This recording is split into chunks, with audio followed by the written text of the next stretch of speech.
He hadn't come to the river to fish. It wasn't about the water or the memory of the motionless line. It was simply about needing to be somewhere else. Somewhere that didn't ask for anything in return. The kind of place where the wind spoke only to itself, and the river kept its silence.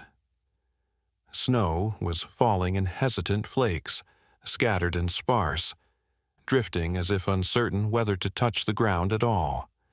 The air was damp and quiet, thick with that winter stillness that seems to settle deep in the bones.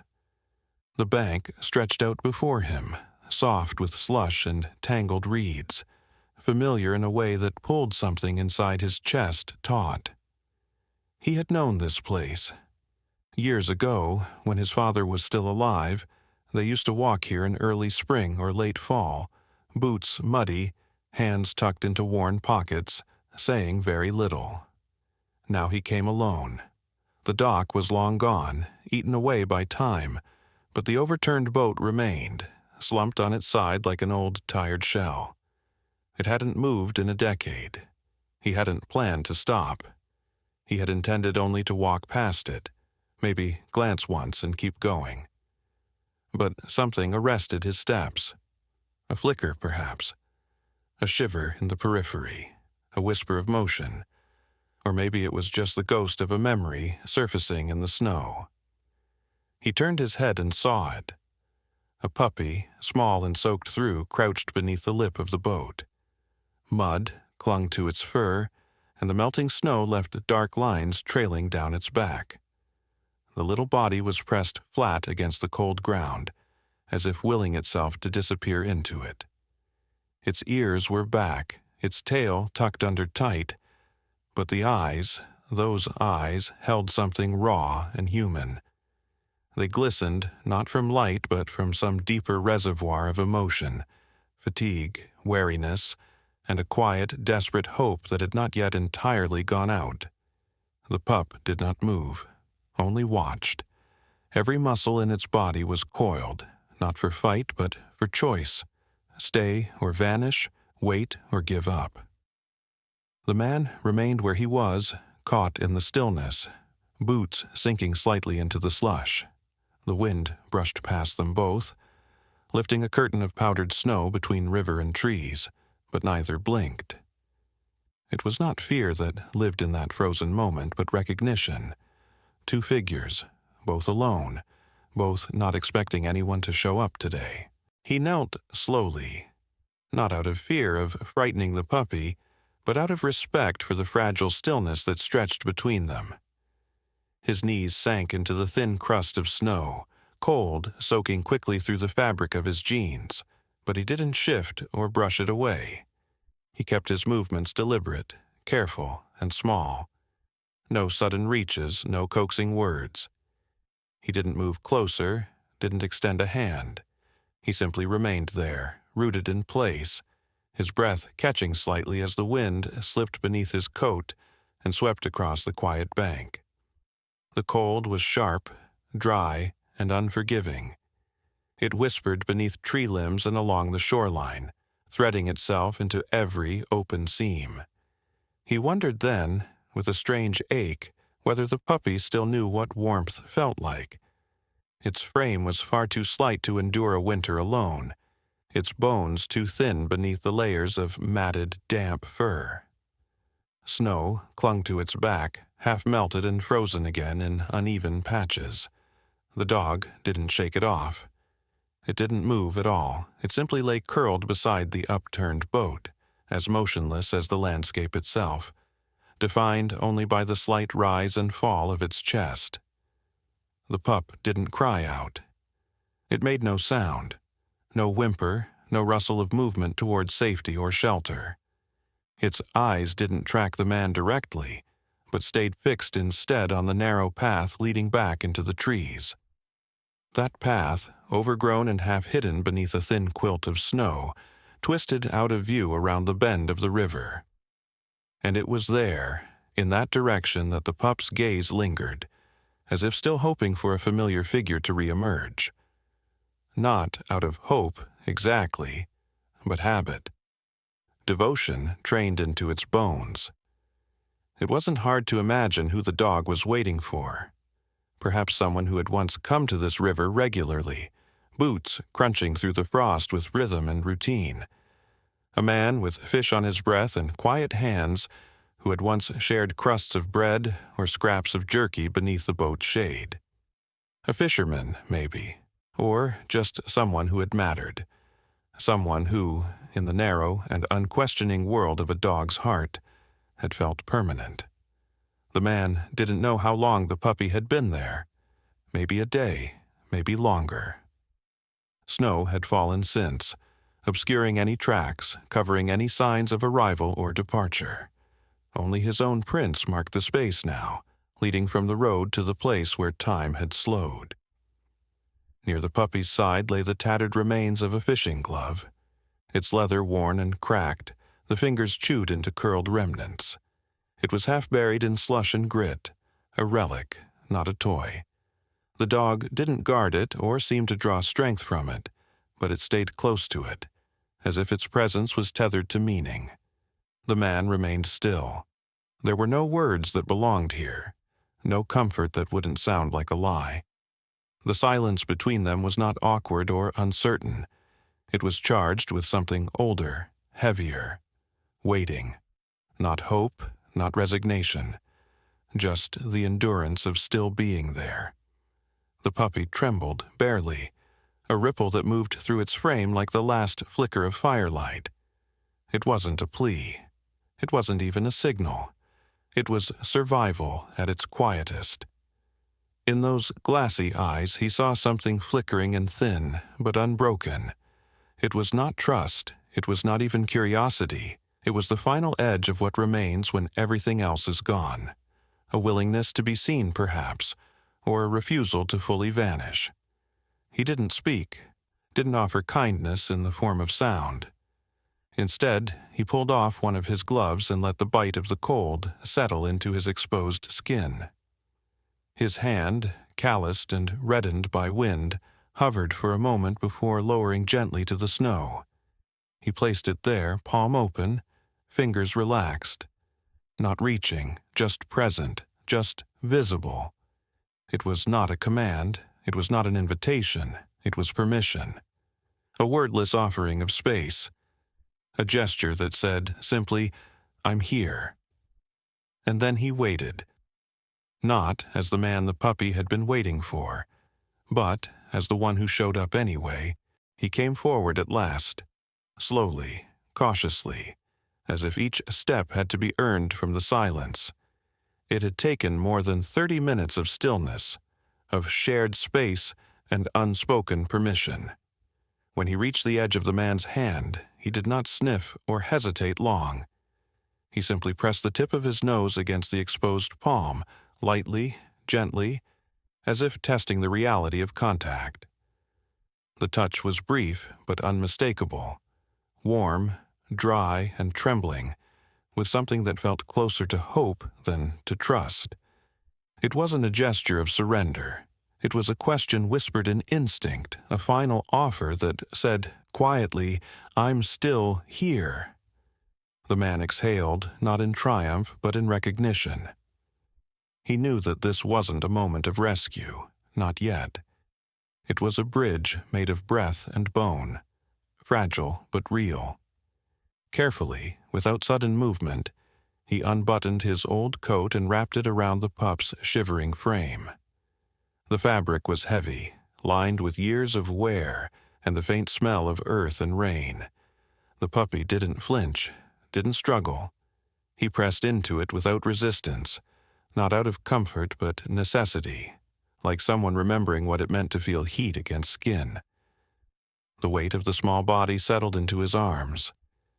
It wasn't much, barely more than a bundle of damp fur and thin ribs, but the warmth of it seeped through the coat and into his chest. The man stood and walked back to the car, boots dragging softly through slush, each step careful, steady. The snow had thickened, and the wind carried whispers through the trees, but inside his coat the world had narrowed to the flicker of life he held. In the car, He placed the bundle gently onto the passenger seat. The cabin was cold, filled with the stale smell of old tobacco and a silence that had grown over the months like ivy. The dog curled against the upholstery, his body sinking into the faded cushion, and for the first time, his eyelids dropped. Not all at once, not with confidence, but in small, uncertain intervals, like sleep was a place he hadn't visited in too long and wasn't sure he was still welcome. His breathing slowed, evening out against the hum of the idling engine. The man sat behind the wheel, one hand resting near the small shape beside him, the other gripping the worn steering wheel as if anchoring them both to the road ahead. He didn't speak, didn't move. He just watched the quiet shift in the puppy's body as it let go, if only for now, of the waiting. At home, he laid the puppy on a makeshift bed, just an old blanket folded twice and spread near the radiator. The room held warmth, but not comfort. It was the kind of place meant to be passed through, not settled in. The wallpaper had faded along the corners, and the furniture sat where it had always been, untouched by habit. He rarely spent time here beyond what was necessary. Most nights he would boil water, drink his tea standing near the stove, then fall asleep on the couch still wearing his coat. But that night the space felt altered. Not transformed, but waiting, slowed by the quiet presence of something new. The puppy stirred only once, sometime past midnight. He rose from the blanket without a sound and padded across the floor, pausing beside the man's feet. Without hesitation he curled there, close but not pressing, like he wanted to be near without asking for too much. The man didn't pull away. He moved his hand slowly, resting it on the dog's back. The fur was still damp, prickly with dried snow and dirt, but beneath it was warmth. Beneath it was life. He traced one slow line from shoulder to hip, and in that simple act, something settled inside him. A recognition, maybe, or a release. Morning arrived gently, with pale light filtering through the thin curtains. The house remained quiet, as it always had, but the silence now felt different. Less empty. The puppy ate a little. Just a few bites from the bowl of soft food placed beside him. He chewed carefully, methodically, as if unsure whether he was allowed to eat his fill. There was no urgency in his hunger, only restraint, like he had learned not to expect abundance. When he finished, he wandered to the window and sat there, watching the street. He joined him. Two figures side by side, observing the world outside like it might hold an answer neither of them could name. The snow had begun again, soft flakes this time, drifting across the pavement and catching on the bare branches. The puppy didn't bark or whine.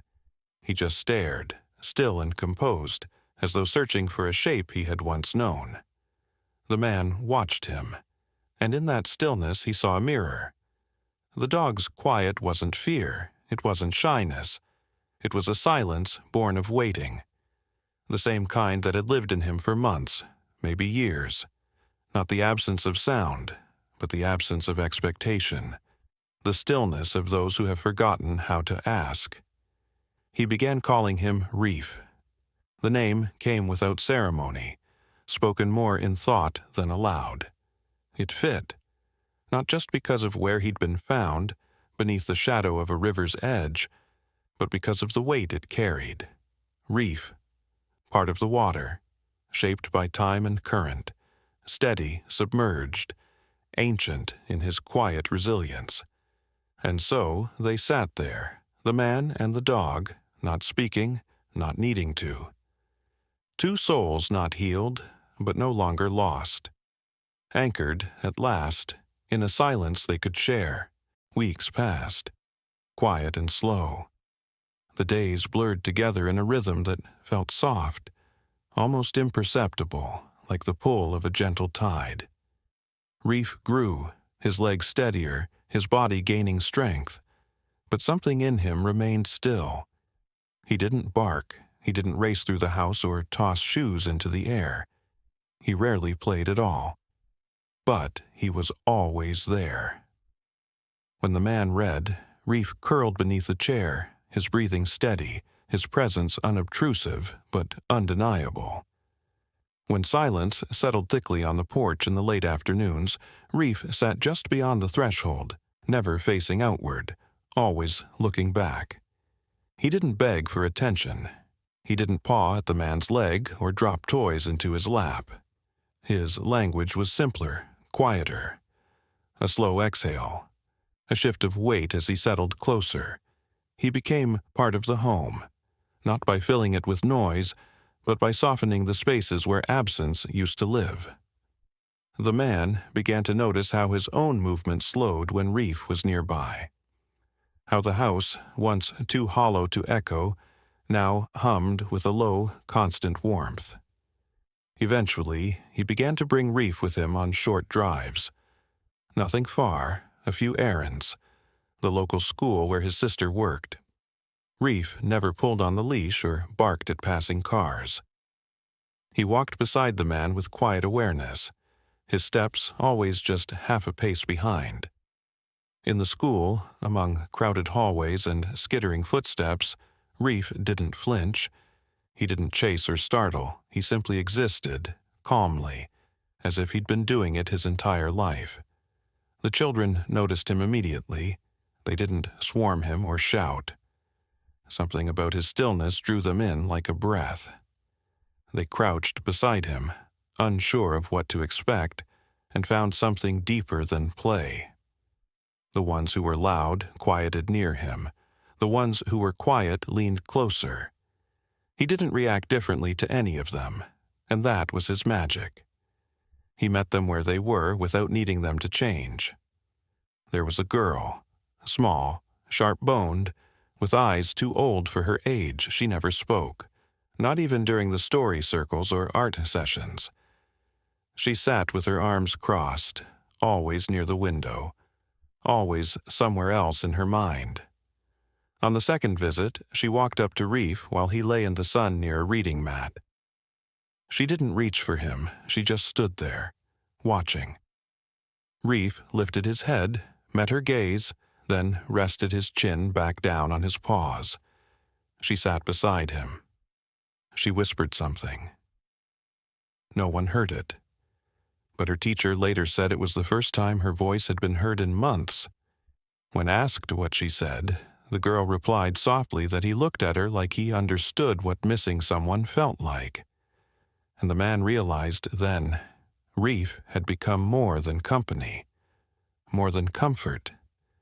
He had become a mirror, a gentle, breathing presence that let people see the parts of themselves they thought had disappeared. And like the slow lapping of waves reshaping a shoreline, he was changing the world around him. Not with noise or force, but simply by being there and staying. A year later, they returned to the place where their paths had first crossed. The sky was overcast, the light muted and soft, as if the world itself had taken a breath and held it. Snow creaked beneath their boots, light but constant, each step pressing into the memory of frozen earth. The river moved in slow silence to their left, partly glazed with thin ice, partly open, whispering beneath the wind. Nothing had changed, and everything had. The boat still lay on its side, its paint peeled, its edges softened by time and weather. It waited where it always had, like a landmark the years forgot. He unclipped the leash from Reef's collar. There was no hesitation, no bounding into the open. Reef walked forward with calm, deliberate steps. He approached the boat and sat beside it, not touching, not sniffing, just settling into the space as if he'd always known they would return. There was no fear in his posture, no shrinking into shadow, just presence as steady as the current behind them. The man joined him a moment later, lowering himself to the cold ground. He said nothing. Words had always felt too heavy in this place. He reached into the deep pocket of his coat and pulled out the old fishing glove. The one Reef had once guarded under the boat's hull. The one that had seemed like all he had left. For 12 quiet months, it had stayed in the drawer beside the man's bed, a piece of someone else's goodbye that never fully belonged to him. Now, he placed it gently on the snow near the boat. Not as a farewell, but as a gesture of connection. Not an ending. A bridge. Between the boy who waited and the dog who stayed. Reef didn't move toward it. He didn't need to. He looked up instead, eyes steady, meeting the man's gaze with something that wasn't seeking answers anymore. There was no longing in it, no question, just warmth, just understanding. As if he, too, recognized what it meant to return not in grief, but in peace. They stayed like that for a while. The snow thickened, curling softly through the air, gathering on the tips of boots and ears, on the spine of the overturned boat. The world slowed around them, but not in mourning, in reverence. When they finally rose, it was not because they were finished, but because they didn't need to stay longer to remember. They walked back to the truck side by side. Reef didn't stray, didn't glance back. He didn't follow because of fear. He walked close because he knew he belonged. And so did the man. Neither of them had undone the past, but both had learned to live in the quiet between what was lost and what was found. Snow fell harder as they drove away, blurring the trees, folding the path behind them into white. But inside the truck, there was warmth and presence and peace.